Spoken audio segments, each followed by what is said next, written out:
a Deus. Meus irmãos e minhas irmãs, eu desejo a todos a paz do Senhor Jesus.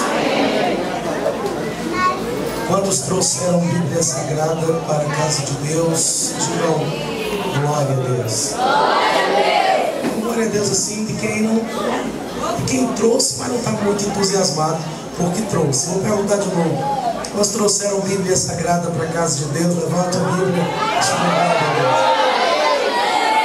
Agora fiquei mais convencido. Vamos ler então a Bíblia, por favor. Livro de Apocalipse, capítulo 2.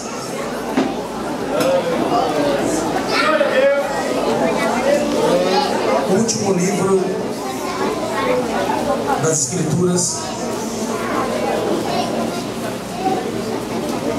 Apocalipse, capítulo de número 2. Eu quero falar da minha alegria antes de lermos a palavra. Eu quero dizer que estou feliz de poder estar aqui, de poder cooperar com esta tão graciosa festividade, parabenizar as irmãs, cooperar pela primeira vez com a Assembleia de Deus aqui no bairro do Pontal. Quero louvar ao Senhor pela vida do pastor Josué,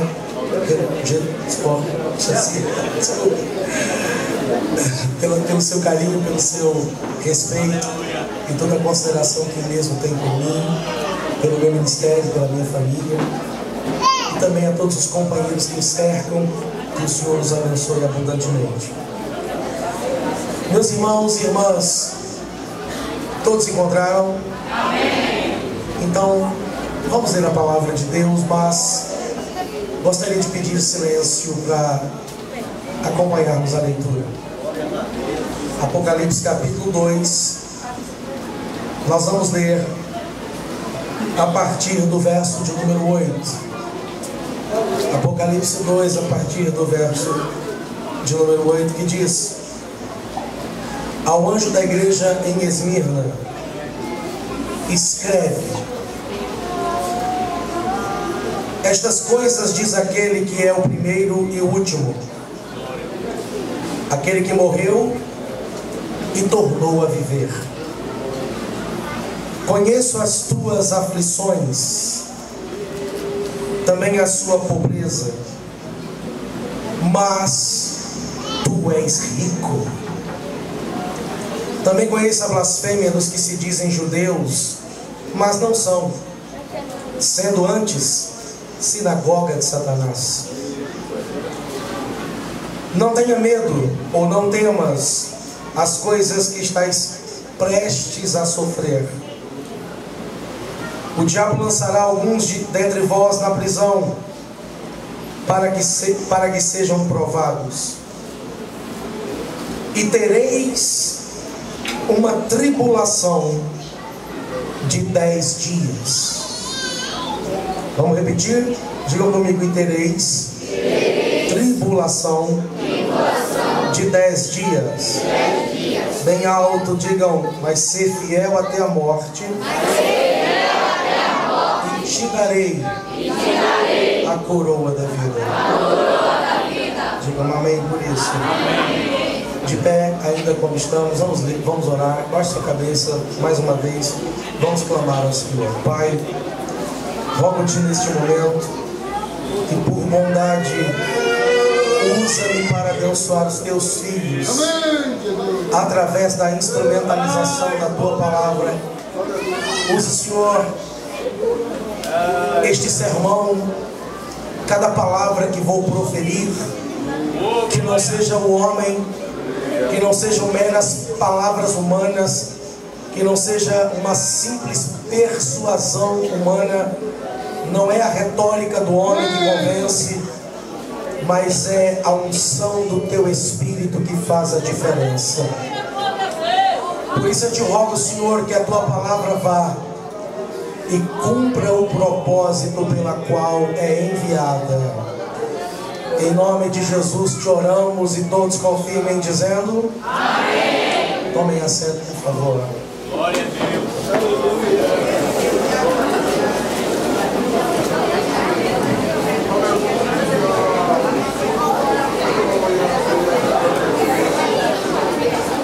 Meus irmãos e irmãs, eu gostaria de, nesse momento,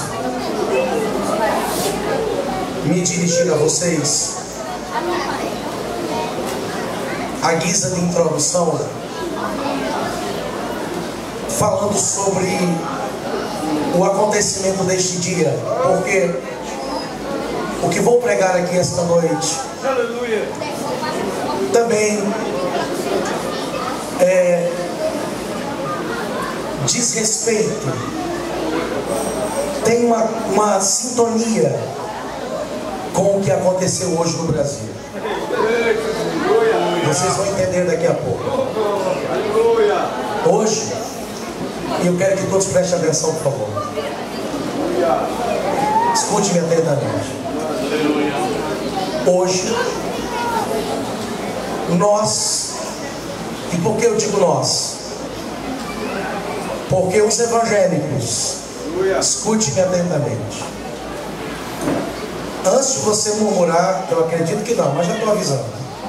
Antes de alguém murmurar pelo que eu vou falar, espere até o final, para você entender. Ok? E aí eu tenho certeza que você não vai pecar. Mas se você murmurar antes de me ouvir até o final, aí eu sinto muito. É com você e Deus.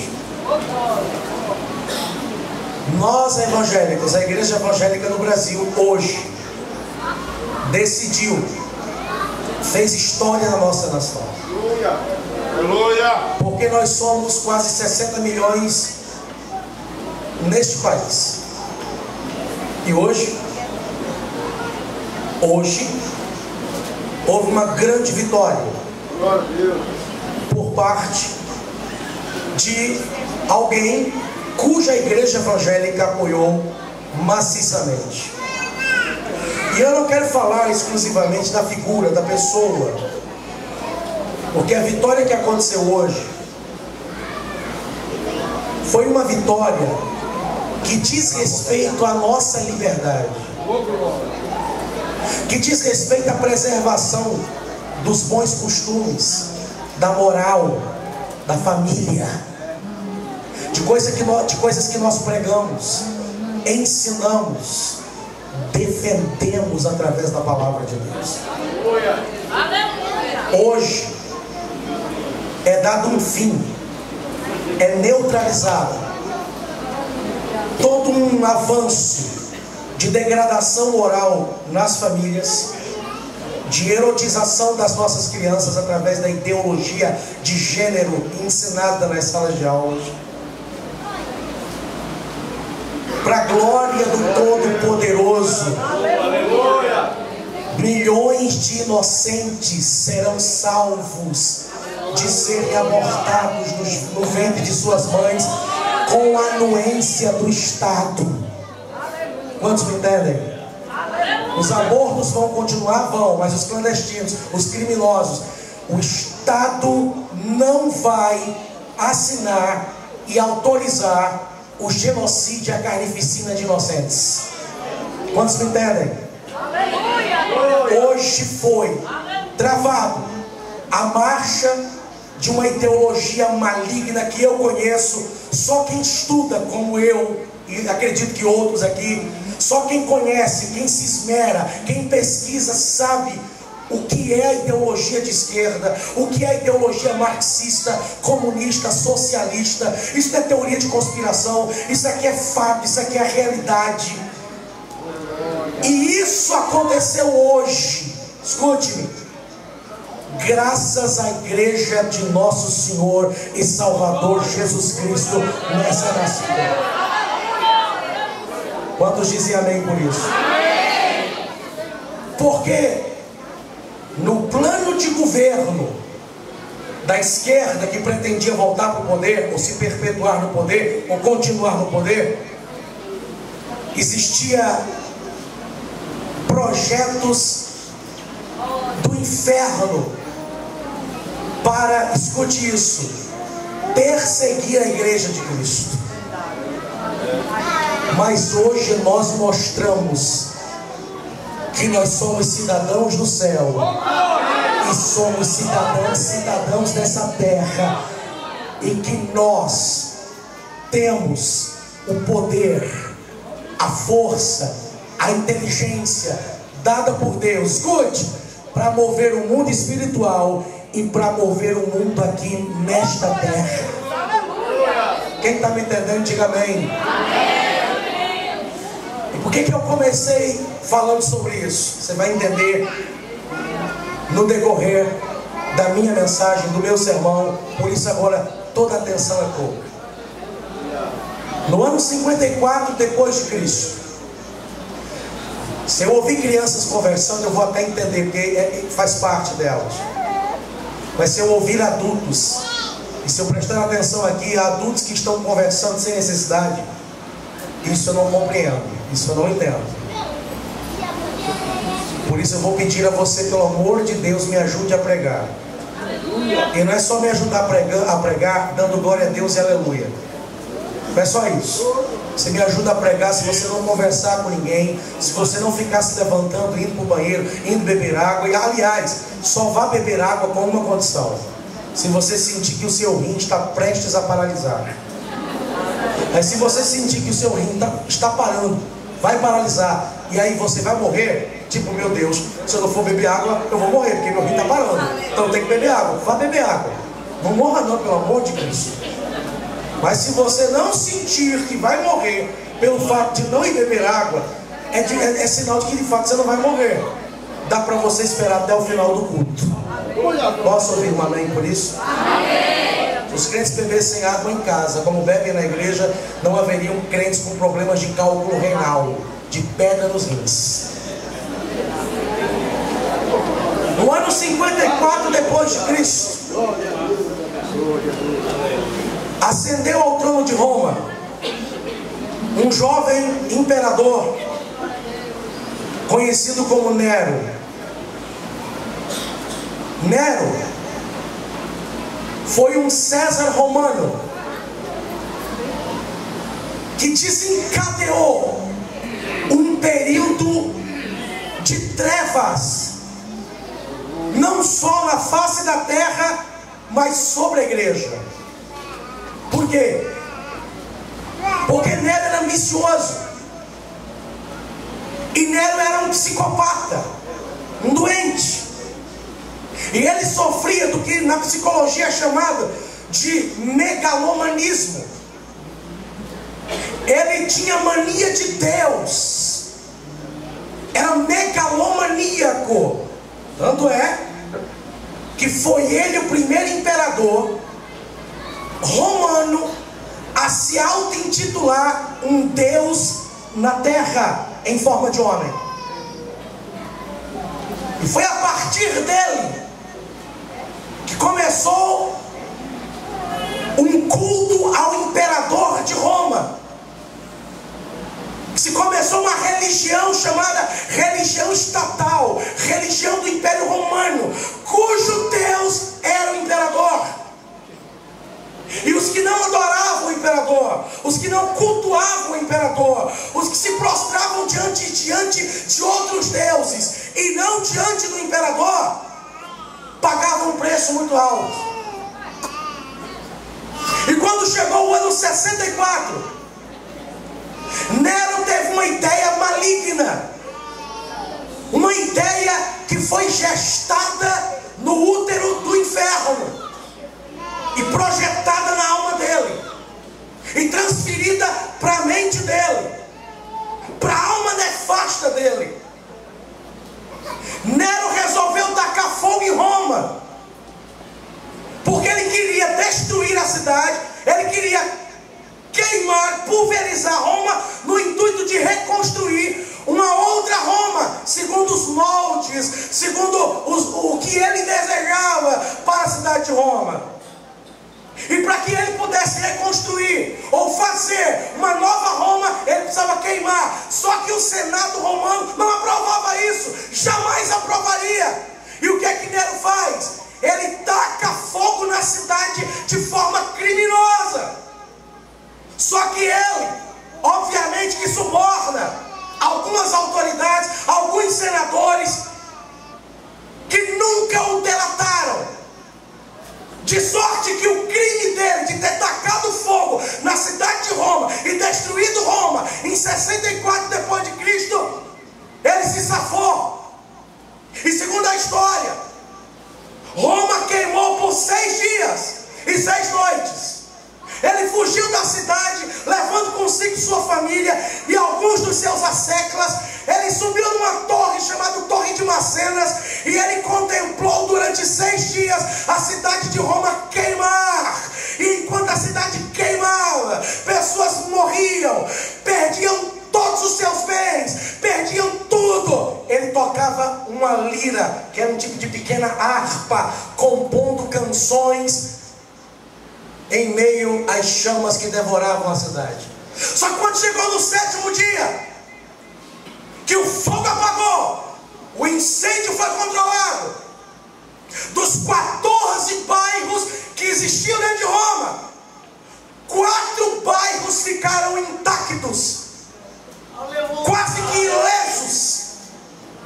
10 sumiram, 10 queimaram, 10 foram arrasados, mas 4 bairros ficaram de pé. E esses 4 bairros, coincidentemente, eram densamente povoados por cristãos, por crentes em Jesus. Agora escute, o que parece livramento depois se tornou algo terrível. Porque quando ele viu que os bairros de Roma, que eram povoados, habitados por cristãos, e ele odiava os cristãos, ele achou um álibi. E ele disse consigo: agora é assim que eu vou me safar. E vou acabar com essa raça chamada cristãos. Porque ele começou a culpar os cristãos. Ele começou a culpar a principal liderança cristã, que na época era o apóstolo Pedro, o apóstolo Paulo. E Pedro foi justamente nesse tempo morto, segundo a tradição, segundo a história, morto, crucificado de cabeça para baixo. O apóstolo Paulo foi morto na Itália, guilhotinado, com a cabeça decepada. E a partir daí, ele culpa os cristãos e ele incita o ódio no Império Romano pelos cristãos, de sorte que ele então sanciona, faz um decreto, assina um decreto que quem professasse a fé cristã era inimigo de Roma. O resultado, começou uma perseguição terrível, sangrenta, covarde. Os cristãos começaram a ser colocados dentro de arenas, diante de plateias que ovacionavam leões que iam de encontro a cristãos, sejam homens, crianças, mulheres, idosos, e os devoravam. Dezenas e centenas de cristãos eram pendurados em cruzes. Escute, a história diz, se você ler o livro As Catacumbas de Roma e outros livros, você vai entender o que eu estou dizendo. Os cristãos eram pendurados em cruzes. As cruzes eram levantadas e erguidas e ficavam uma do lado da outra. Ateavam fogo nas cruzes. E o madeiro pegava fogo, queimando o corpo dos cristãos que morriam em chamas. Agora, olha que coisa horrível. Os historiadores dizem que na cidade de Roma muitas cruzes eram erguidas, e à noite o corpo dos crentes queimando servia de poste de iluminação para iluminar os jardins da sociedade romana. Enquanto eles comiam, bebiam, festejavam, os crentes queimavam e serviam de poste de iluminação. Quem está me entendendo? Quando foi no ano 70 depois de Cristo, entre o ano 70 e o ano 71, o grande Coliseu Romano foi inaugurado, aquilo que ainda hoje é uma das 7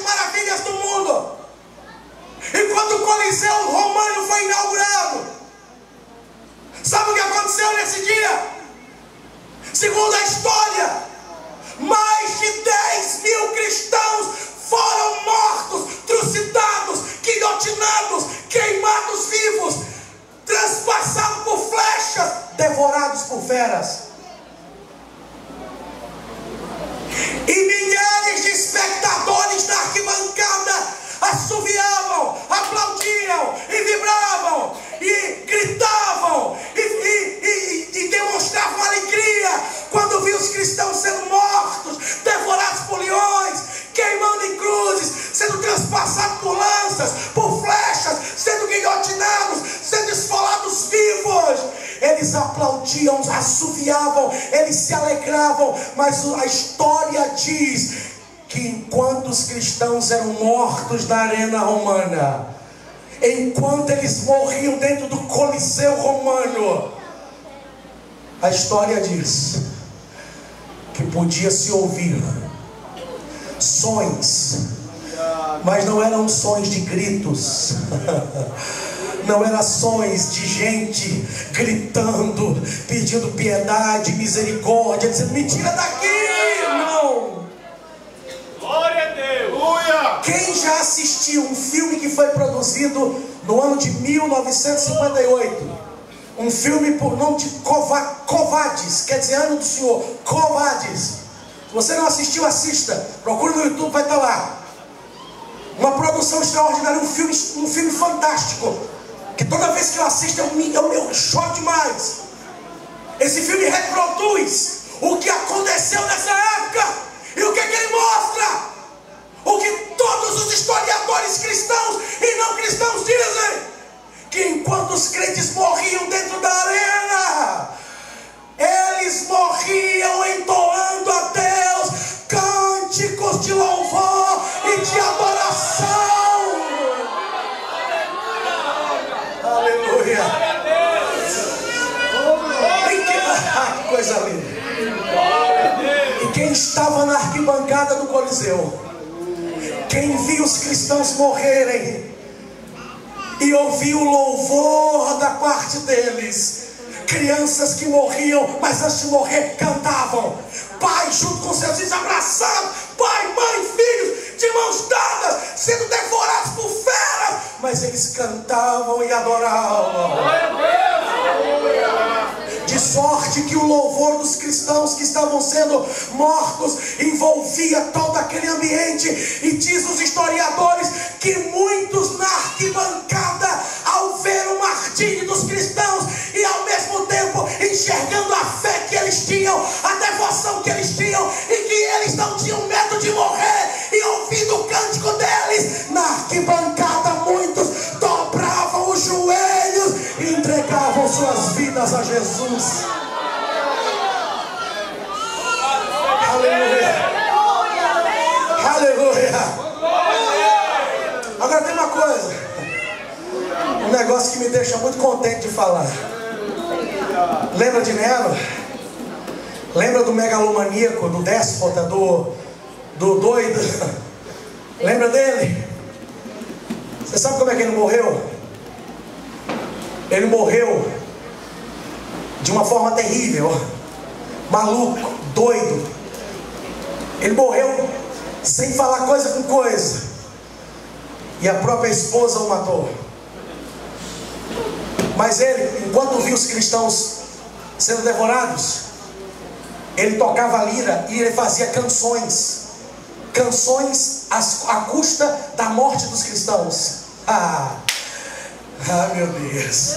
Aleluia. Mas quando acabava a carnificina, o genocídio, e ele olhava e via o corpo dos cristãos, leia o livro Catacumbas de Roma, você vai entender. Quando ele olhava e via o corpo dos cristãos estendidos, ele descia, e inclusive o filme Covades mostra isso, ele descia do seu trono, do seu pedestal, e ia até a arena. E quando ele chegava na arena, ele começava a ver o corpo dos cristãos. Aí ele olhava no semblante, ele queria ver, ele queria tocar, ele queria olhar principalmente para o rosto dos cristãos. E quando ele olhava no rosto, no rosto de mulheres mortas, de homens mortos, de velhos mortos, de crianças mortas. Quando ele olhava, ele ficava louco. Sabe por quê? Porque ele via sorrisos. Coisa linda. Ele não via semblante de pessoas que morriam assustadas, de pessoas que morriam desesperadas. Ele olhava e via semblantes de paz, semblantes de alegria. E aí ele dizia: esses cristãos, nem na hora da morte eles se dobram. O que é que eles têm?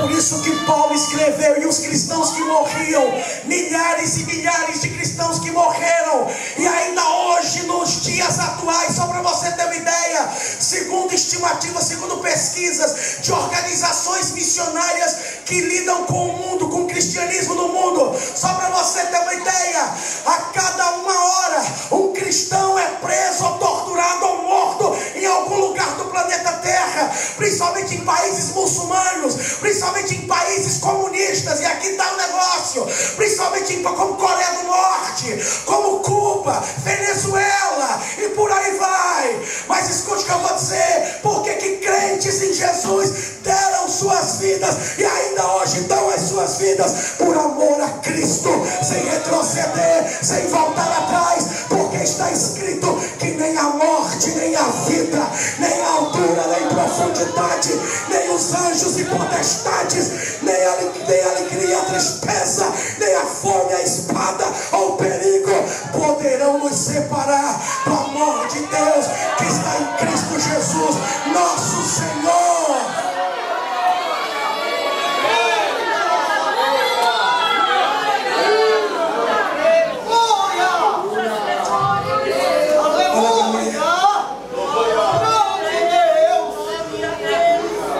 Dá para você tocar em alguém rapidinho? Aleluia! Pastor, toquei, e agora? Glória a Deus! Você vai falar com ela, mas calma aí. Aleluia! Aleluia! Eu vou contar até 3, e quando eu chegar no 3, você toca em alguém. Quando tocar, ela vai olhar para você. Quando ela olhar para você, pergunte para ela: o que é que te pode te separar do amor de Deus? 1, 2, 3. Faça essa pergunta agora, sério.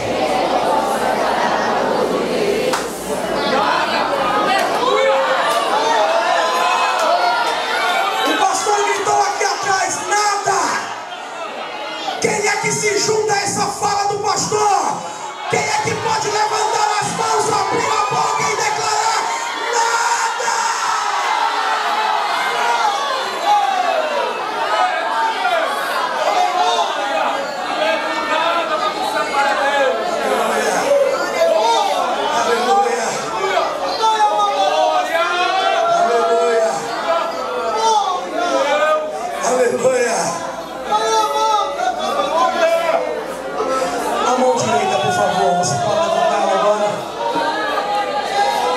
Quantos estão entendendo a revelação da palavra? Deixa a sua mão levantada, a mão direita.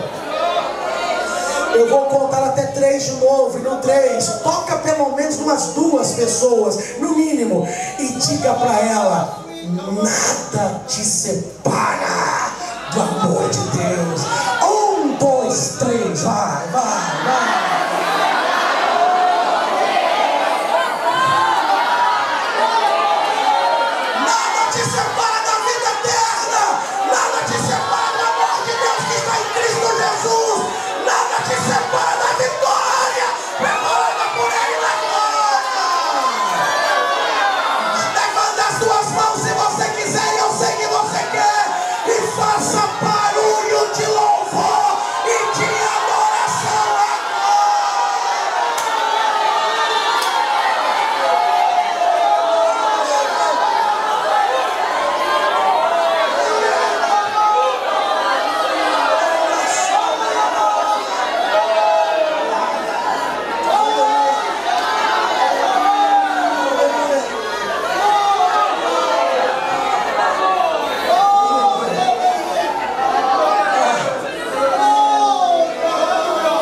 Esmirna. Mais alto, digam Esmirna. Se você quiser, você pode anotar, vale a pena. Obrigado, querido. O nome Esmirna. Esmirna foi a igreja que recebeu a segunda carta dentre as 7 cartas contidas no livro do Apocalipse. A igreja de Esmirna foi uma das igrejas, e diga-se de passagem que foram apenas 2, que não foram confrontadas, que não foram repreendidas pelo Senhor Jesus. Das 7 igrejas, 5 foram confrontadas, foram chamadas a atenção, foram tratadas com rigidez pelo Senhor. 2 não. E quem eram essas 2 igrejas? Quem foram? Filadélfia, capítulo 3 de Apocalipse, a partir do versículo de número 7. E a igreja de Esmirna, capítulo 2, a partir do versículo de número 8. E o nome Esmirna, vale a pena você anotar. O nome Esmirna, que era uma cidade, não era o nome da igreja, da fachada da igreja. Esmirna era uma cidade onde havia lá uma igreja muito abençoada. Agora olha que coisa interessante. O nome Esmirna vem de mirra. No grego, Esmirna, que vem de mirra, que significa, sabe o que? Sofrimento. O nome Esmirna significa só. Significa que a igreja de Esmirna fala da era da perseguição. É a igreja do sofrimento. E aí você está olhando para mim e dizendo assim, pastor, mas o tema da festividade de Senhores é um tema que fala de vitória. E desde quando o sofrimento na vida da igreja não fala de vitória? É porque a gente está acostumado com essas mensagens triunfalistas, essas mensagens psicologizadas. A gente quer ouvir aquilo que a nossa alma quer ouvir, o negócio que massageia aqui, ó. Entendeu? Porque estão simplesmente deturpando a essência do Evangelho. E estão psicologizando, psicanalizando a mensagem do Evangelho. Ó, escuta isso. Nos Estados Unidos da América, que é a maior nação evangélica do mundo, lá na cidade de Texas, em Houston, existe uma igreja, a Sada Blake Church, que é a maior igreja dos Estados Unidos da América. Hoje é domingo, então hoje, 8 horas da manhã, 9 horas da manhã, houve um culto nessa igreja, porque todo domingo acontece isso, com pelo menos 50 mil pessoas. O pastor da igreja, dessa igreja, da Sada Blake Church, é o Joy Austin, pastor da maior igreja evangélica da América. Se você digitar, se você procurar no NetGeo, no National Geographic Channel, se você procurar e clicar lá, documentário sobre Deus, vai aparecer um ator, aquele ator muito famoso, Morgan Freeman, que esteve na Sada Blake e fez uma matéria, um documentário mostrando a grandeza dessa igreja evangélica dos Estados Unidos. Só que Joy Austin, sabe o que ele diz? Sabe o que ele prega? Ele diz assim, ó.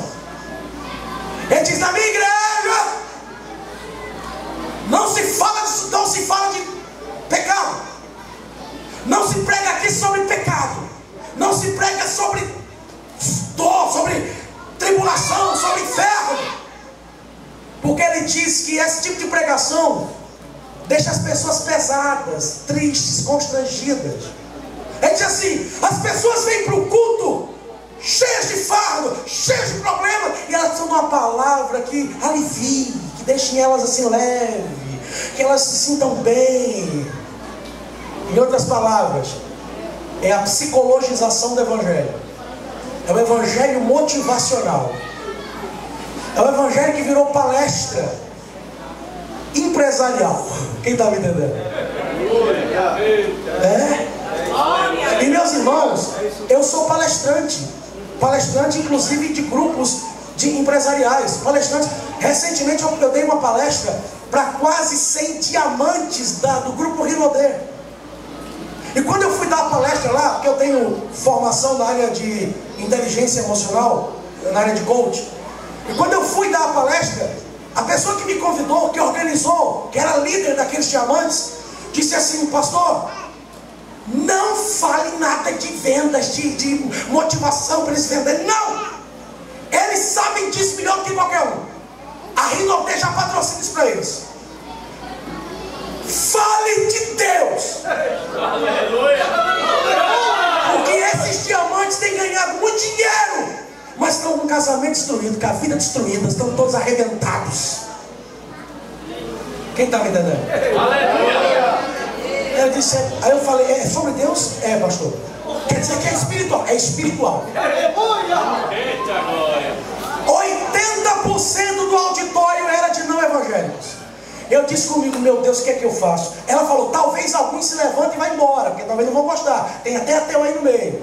Eu digo, meu Deus, eu tenho que usar uma linguagem aqui que não seja muito, assim, muito igreja, mas um negócio que fale de Deus. Mas o que é que eu faço? Aí fiquei aqui matutando. Digo, peraí, eu tenho que dar me dá graça, Senhor. E eu comecei. Eu me surpreendi. Olha para mim. Eu me surpreendi. Isso tem 2 semanas, no máximo 3, está aqui minha esposa. Eu fiquei impactado, irmão. Porque com 30 minutos de palestra, inclusive tinha um presbítero da Assembleia de Deus da Coab, não da Nova Coab, mas da Coab, lá do pastor José Luiz. Estava lá, ele pode testificar. Ele é um desses diamantes. Com 30 minutos de palestra, falando sobre Deus, usando a Bíblia. O auditório